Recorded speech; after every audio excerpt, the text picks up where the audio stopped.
सुमा मॅडम, माझ्या सर्व शिक्षकांनी माझ्यासमोर बसलेल्या देगलूर नगरपालिकेतील लोकप्रतिनिधी, आज आपण इथे केवळ विजयचा सत्कार करण्यासाठी जमलो नाही, तर आपण आज अशा प्रवासाचा सन्मान करत आहोत जो संघर्षातून तावून सुलाखून निघालेला आहे.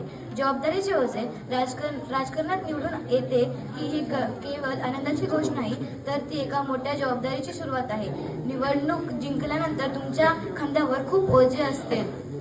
ही जबाबदारी फुलांची नाही तर काट्यांची सुद्धा आहे. पराजयाची शिकवण.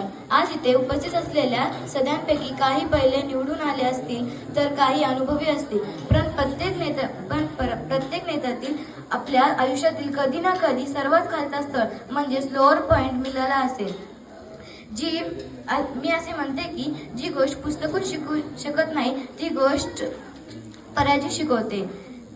एक नम्र विनंती, आज केवळ सत्कार नाही तर संवाद सुद्धा आहे. माझी तुम्हा सर्वांना विनंती आहे की कृपया तुमचा संघर्षाचा प्रवास आम्हाला सांगा. आम्ही तुमचे मुलीसारखे नातेसारखे आहोत. तुमच्या अनुभवाचा शिदोरी आमच्या भविष्यासाठी महत्त्वाची आहे. तुमचे अभिनंदन करण्यासाठी आम्ही खूप लहान आहोत. तरीही आमचे प्राचार्य श्री रेड्डी सर, उपप्राचार्य सुमा मॅडम आणि सर्व शिक्षक वतीने आम्ही तुमचे मनपासून अभिवादन करतो. तुमचे अत्यंत व्यस्त वेळापत्रकातून वेळ काढल्याबद्दल खूप खूप धन्यवाद.